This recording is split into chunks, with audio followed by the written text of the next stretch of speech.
Good morning students. आज के इस ऑनलाइन क्लास में मैं आप सब विद्यार्थी मित्रों का हार्दिक स्वागत करती हूँ। कक्षा 9 विषय हिंदी। और आज हम एक नई इकाई पढ़ने वाले हैं। इकाई है 19, महाकवि कालिदास। उसका साहित्य प्रकार है जीवनी। तो विद्यार्थी मित्रों, हम जानते हैं हिंदी हो या गुजराती, साहित्य में उनमें गद्य और पद्य दो आते हैं। गद्य और पद्य उनके अलग अलग साहित्य प्रकार भी होते हैं। उसमें हम देखें तो कि अलग अलग कृतियाँ, रचनाएं भी होती है। जैसे कि जीवनी, रेखाचित्र, कहानी, आत्मकथा जैसे अलग अलग साहित्य प्रकार गद्य में होते हैं। वैसे ही पद्य में भी हम देखते हैं उर्मी गीत, सौंदर्य गीत, प्रकृति गीत, लोकगीत। वैसे अलग अलग प्रकार के पद्य भी होते हैं। तो यहाँ पे गद्य में हमने देखा कि जीवनी है, रेखाचित्र है, कहानी है, आत्मकथा है, से अलग अलग साहित्य प्रकार गद्य में रहते हैं। तो यहाँ ये जो महाकवि कालिदास गद्य है, उसका साहित्य प्रकार है जीवनी। तो ये जीवनी किसे कहते हैं? तो कि किसी व्यक्ति के जीवन के प्रसंगों को, उनकी घटनाओं का चरित्र चित्रण करना, जिसे हम जीवनी कहते हैं। यहाँ पे भी महाकवि कालिदास की कुछ घटनाओं का वर्णन किया हुआ है। तो चलो आज हम महाकवि कालिदास के बारे में पढ़ते हैं। तो विद्यार्थी मित्रों, आज हम महाकवि कालिदास के जीवन के परिचय से अवगत होने वाले हैं। देखते हैं कालिदास वैसे तो संस्कृत के वो महान कवि है, संस्कृत के महान कवि है, लेकिन उनकी विशेषताएं, उनकी योग्यताएं इतनी विशाल है कि वैश्विक फलक पर इनके नाटकों की चर्चा, इनके नाटकों को रंगमंच पर दिखाने का कार्यक्रम प्रायोजित किया जाता है। वैसे विश्व विभूति महान कवि कालिदास की जीवनी की घटनाओं को हम देखने जाए तो बड़े ही रोचक यानी कि रोमांचकारी है, हास्यास्पद भी है और ज्ञानवर्धक भी है और साथ में प्रेरणादायी भी है। इनके जीवन के ये जो रचयिता है, उसका नाम है नरपत बारहट हडवेचा। हडवेचा उनका उपनाम है। लेखक का नाम क्या है? नरपत बारहट हडवेचा। तो ये हडवेचा है, ये उसका उपनाम है। उनकी कृति है महापुरुषों की जीवनियाँ। इनमें भारत के जितने भी महापुरुष हो गए हैं, उनकी जीवनी का यहाँ पे संकलन किया गया है इस पुस्तक में। उनमें से एक जीवनी हमारे सामने प्रस्तुत है, महाकवि कालिदास। तो महाकवि कालिदास संस्कृत साहित्य के अद्वितीय कवि माने जाते हैं। फिर भी उनके अपने जीवन के बारे में कुछ विशेष जानकारी नहीं मिलती है, और जो भी जानकारी मिलती भी है वह परस्पर विरोधी भी है और इतिहास की कसौटी पर खरी नहीं उतरती। जैसे कि आज तक यही निश्चय नहीं हो सका कि महाकवि कालिदास किस समय हुए थे। कुछ लोगों का कहना है कि वो पहली शताब्दी में कश्मीर में हुए थे। कुछ लोग तो ये मानते हैं कि वो चौथी शताब्दी के गुप्त वंशी सम्राट चंद्रगुप्त विक्रमादित्य के दरबार के रत्नों में से एक थे। जबकि बहुत सी कथाओं में उन्हें 10वीं शताब्दी के दारा नगरी के राजा भोज का मित्र बताया गया है। और तो और कितनी ही ऐसी किंवदंतियां हैं, यहाँ तक कहती है कि पहले कालिदास बड़े मूर्ख थे। जिस डाल पर वो बैठे थे वो उसी डाल को काट रहे थे। तो ऐसे ही कालिदास की कहानी आज हम समझने वाले हैं। तो विद्यार्थी मित्रों, चलिए आप अपना पाठ्य पुस्तक निकालिए और पढ़ने के लिए तैयार हो जाइए। तो यहाँ पर हम कवि कालिदास के बारे में समझने से पहले इसके लेखक के बारे में कुछ जानकारी देखते हैं। लेखक का नाम है नरपत बारहट हड़वेचा। राजस्थानी संस्कृति के शोधकर्ता नरपत बारहट हड़वेचा ने MA BEd की उपाधि प्राप्त की है। जयनारायण विश्वविद्यालय जोधपुर से वे संलग्न है, वहां जुड़े हुए हैं। उनकी विशेष रुचि काज लेखन में है। वे संस्कृति के प्रवाहों और प्रवाहों को समझने में यत्नशील है। महापुरुषों को नमन करते हुए उन्होंने लिखा है कि जिन्होंने देश सेवा की खातिर अपना घर परिवार छोड़कर ऐशो आराम त्याग कर भूखे प्यासे नंगे पांव रहकर देश को गुलामी की जंजीरों से मुक्त कराने के लिए सर्वस्व कुर्बान किया, वे वंदनीय हैं। उन्हें वो वंदन करते हैं। महापुरुषों की जीवनियाँ, यहाँ पे ये जो उनका पुस्तक है महापुरुषों की जीवनियाँ, उनकी प्रसिद्ध कृति है। इस संग्रह में कुल 60 प्रसिद्ध महापुरुषों का जीवन चरित्र यहाँ पे लिखा हुआ है। प्रस्तुत जीवनी भी महाकवि कालिदास में कालिदास के जन्म और परिचय का एवं उनकी प्रसिद्ध साहित्यिक रचनाओं का विवरण है। तो हम यहाँ पे इस कृति से यह संदेश मिलता है हमें कि किसी बच्चे को बुद्धू मूर्ख नहीं मानना चाहिए, क्योंकि वह मौका मिलते ही हीरे की तरह चमक सकता है। किसी भी बच्चे को हमें यहाँ पे मूर्ख नहीं मानना है, ऐसा इस पाठ से सीखना है।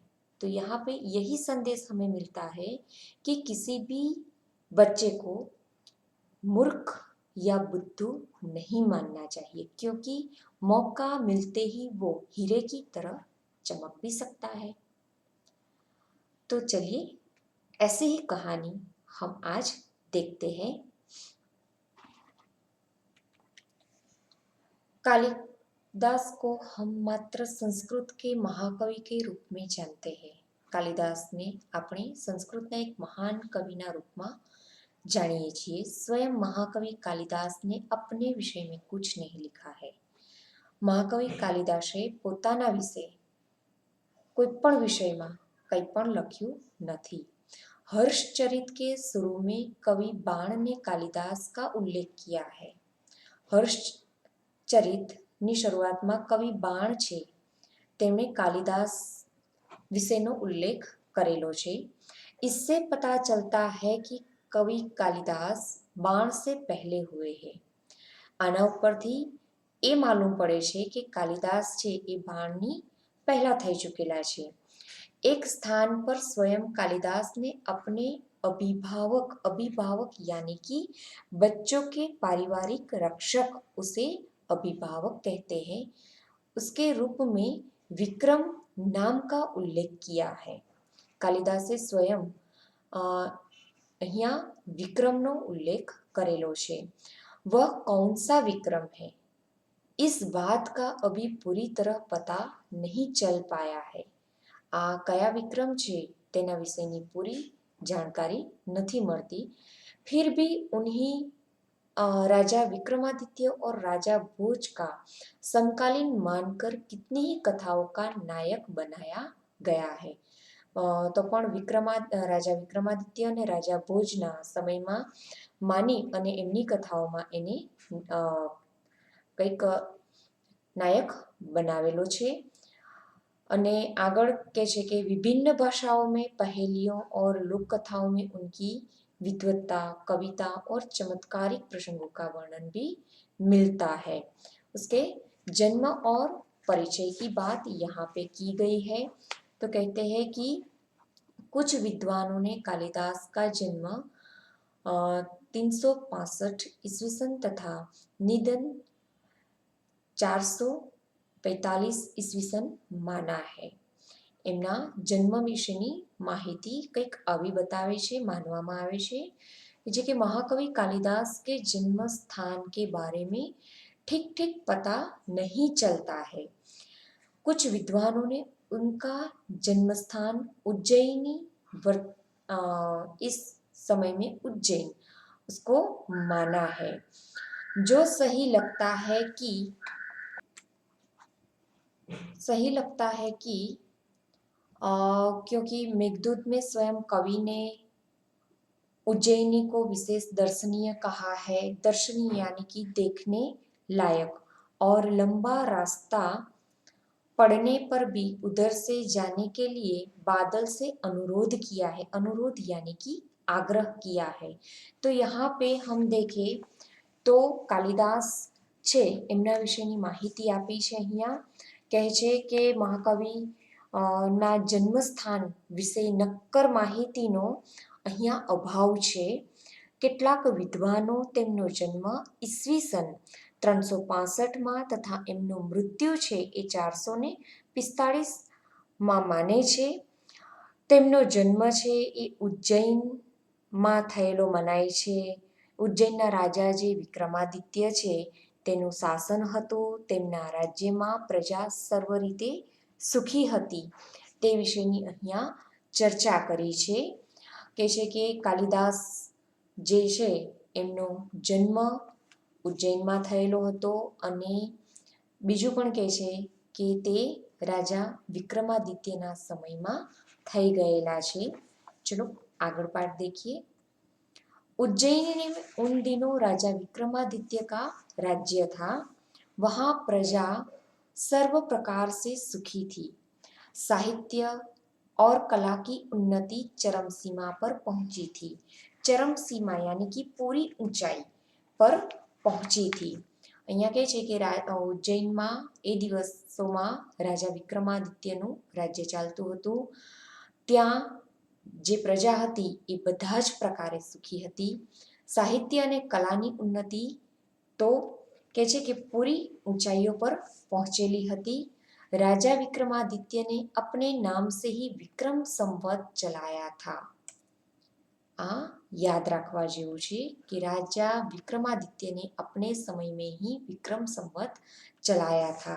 तो अहींया ए ज कहे छे कि तेमना समयमां राजा विक्रमादित्यए कहे छे के ए समयमां विक्रम संवत चालू कर्युं हतुं। અને બીજું કે સાહિત્ય અને કલાનો પણ એ સમયે ખૂબ જ વિકાસ થયો હતો અને રાજા વિક્રમાદિત્યના સમયે તેમણે પોતાના સિક્કા પણ प्रचलित કર્યા હતા। કે જે કે समय समय पर उन्होंने सोने के जो सिक्के चलवाए थे उनसे उनके राज्यकाल की ठीक ठीक पता चलता है। एनाथी एमना राज्यकालनो थोड़ो समय समझाए छे। विक्रमादित्य ने शासनकाल में जितना वैभव देश में था, जितनी साहित्य तथा कला की उन्नति हुई उतनी कभी नहीं हुई।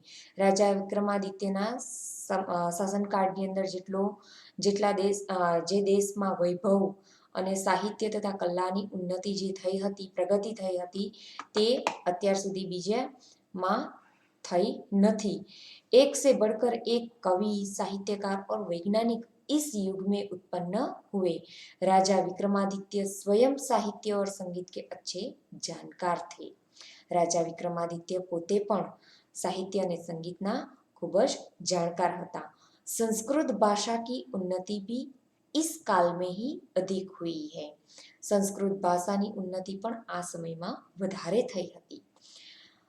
अपने पूर्व जीवन में बुद्धू माने जाने वाले कालिदास विक्रमादित्य के दरबारी कवियों में से सर्वश्रेष्ठ थे। એમના પૂર્વ જીવનની અંદર બુદ્ધુ મૂર્ખ જે કાલિદાસને માનવામાં આવતા હતા તે વિક્રમાદિત્યના દરબારના કવિઓમાં સર્વશ્રેષ્ઠ કવિ તરીકે જાણીતા છે। कालिदास के अतिरिक्त 8 और कवि भी दरबार में थे जो नवरत्न कहलाते थे। कालिदास के विषय में कहा जाता है कि वे युवावस्था तक निरक्षर थे। निरक्षर यानी कि अनपढ़, कुछ भी पढ़े लिखे नहीं थे। जिस डाल पर बैठते उसी डाल को काटते थे। એ ઝાડની કોઈ ડાળી પર બેઠા હોય એ જ ડાળીને કાપતા હતા। निरक्षर होने पर भी वह इतने विद्वान और महाकवि किस तरह बन गए, इसकी भी एक बड़ी विचित्र और रोचक कहानी है। रोचक यानी कि दिलचस्प। કે છે કે મહાન કવિ વિદ્વાન કેવી રીતે બન્યા તેની પણ એક વિચિત્ર અને દિલચસ્પ કહાની છે। उन दिनों शारदानंद नाम के एक राजा थे। એ દિવસોમાં શારદાનંદ નામના એક રાજા હતા। उनकी एक गुणवती और विद्वान पुत्री थी जिसका नाम विद्योत्तमा था। કે છે કે એમની એક ગુણવાન અને વિદ્વાન પુત્રી હતી જેનું નામ હતું વિદ્યોત્તમા। वह बहुत सुंदर और रूपवती भी थी। એ ખૂબ જ સુંદર હતી અને રૂપવાન હતી। उसके रूप गुण और ज्ञान की प्रशंसा, એના રૂપ ગુણ અને જ્ઞાનની જે પ્રશંસા હતી એ દૂર દૂર કે દેશો તક ફેલી हुई थी। दूर दूरना देशों સુધી फैलाई હતી। विद्योत्तमा को अपने रूप गुण और ज्ञान का बड़ा घमंड था। अपने विवाह के संबंध में उसने एक घोषणा कर रखी थी। એના વિવાહના સંબંધ ને અનુરૂપ એને એક घोषणा પણ કરી હતી કે છે કે जो उसे शास्त्रार्थ में हरा देगा, शास्त्रार्थ यानी कि शास्त्र संबंधी अर्थ है उसमें वो हरा देगा, उसी से वह अपना विवाह करेगी। એની સાથે જ લગ્ન કરશે કે જે એને શાસ્ત્રોની અંદર હરાવશે। तो विद्यार्थी मित्रों, हमने यहाँ पे कालिदास का जन्म और उसका परिचय देखा और कालिदास युवावस्था में कैसे थे उसके बारे में भी हमने देखा और विद्योत्तमा भी कैसे थी उसके बारे में भी यहाँ पे जानकारी दी है। कहते हैं कि महाकवि कालिदास के जन्म स्थान के बारे में तो ठोस जानकारी का अभाव है। कुछ विद्वान उसका जन्म और मृत्यु के बारे में बताते हैं। उसका जन्म उज्जैनी में बताया गया है। उज्जैन के जो राजा विक्रमादित्य थे उसके शासन में ये हुए हैं। उनके राज्य में प्रजा सब प्रकार से सुखी थी। साहित्य और कला का भी खूब विकास हुआ था। राजा विक्रमादित्य ने समय समय पर सोने के सिक्के भी चलाए थे।